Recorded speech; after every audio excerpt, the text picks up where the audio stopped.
Portugal is an exciting and vibrant country, and this small Western European nation definitely has a storied past. People have inhabited this area since the 6th century BC and maybe even more. All the history that has taken place between then and now packs quite a punch. So let's take a closer look. Obviously, like everywhere else in Europe it seems, the Romans occupied the area first. But sometime after their demise in the 5th century, the Moors invaded. Moors, or Moorish, were medieval Muslims from the Morocco area of North Africa. They came gallivanting in the year 711 and took the whole Iberian Peninsula and then some. Pockets of Christians in the north remained and pushed back here and there over the next few hundred years. The leader of one such pocket pushed a little harder than most and got the Moors back south and east and claimed himself the first king of Portugal. At the same time, the Spanish to the east were also pushing south, and east-west disputes with them started to pop up. Subsequent Afonsos followed and kept the march going south, and in 1249 Afonso III captured Faro, today's capital city of the Algarve. They still had the problem, though, of keeping Spain's noses out of their new borders. Portugal made friends with England, and Spain backed out. The new allies signed the Treaty of Windsor, which is still in effect today and utilized as recently as the Second World War. The Portuguese were now free to explore the waters, and explore they did, setting up colonies of trade all over the world. The discovery of Brazil in 1500 would prove to be most vital. With trading ports in India, China, South America, and Africa, Portugal was an imposing empire. However, things hit the fan in 1578, when King Sebastian was killed in battle without an heir to his throne.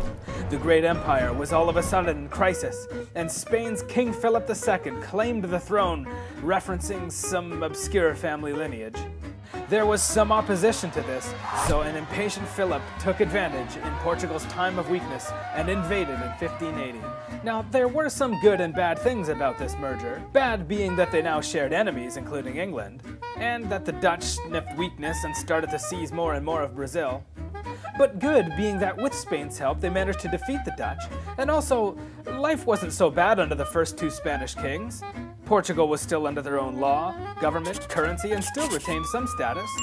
When Philip IV came along, however, things got a bit nasty. He figured he'd make Portugal a province of Spain and removed all Portuguese nobles from positions of power.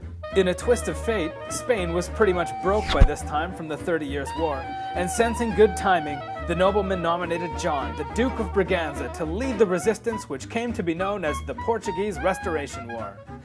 The House Braganza still lay claim to the throne today, even though the monarch has been abolished for some time now. And because Spain helped them retain Brazil, Portugal was able to draw upon its wealth to help fund the war, which would last 28 years. In 1668, Spain officially recognized Portugal as independent. 20 years later, gold is discovered in Brazil, and boom, Portugal is rich beyond belief. And good thing too, as on the morning of November 1st, 1755, a devastating earthquake struck.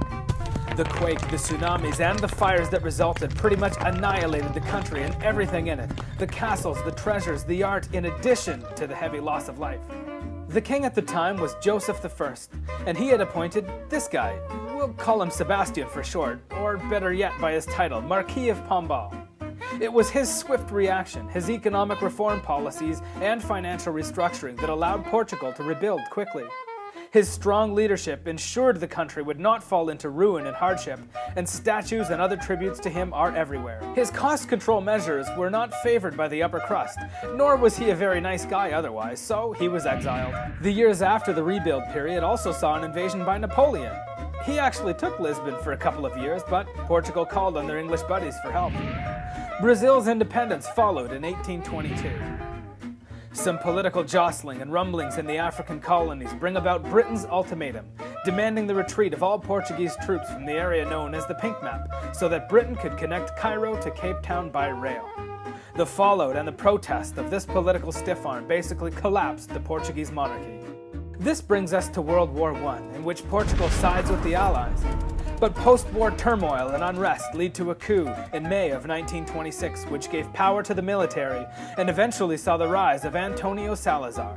And he took Portugal into a tough period of dictatorship, oppression, and media censorship. He also led the country through the Second World War, in which Portugal was technically neutral, but did supply troops under the British flag, but also conducted trade with both sides. In the late 1960s, Salazar was forced to retire due to a bathtub brain hemorrhage and turned the reins over to a slightly less radical successor. In 1974, the peaceful Carnation Revolution removed the radicals from power without a single gunshot. This opened the door to bigger and better things. But it was really January the 1st, 1986, when Portugal joined the economic community, now known as the EU, that things really started to turn around. Funds were made available to build roads, schools, medical facilities, and allowed for foreign investment. This is what really led to the Portugal we are able to visit and enjoy today. So there you have it, a brief history of Portugal. Thanks for watching.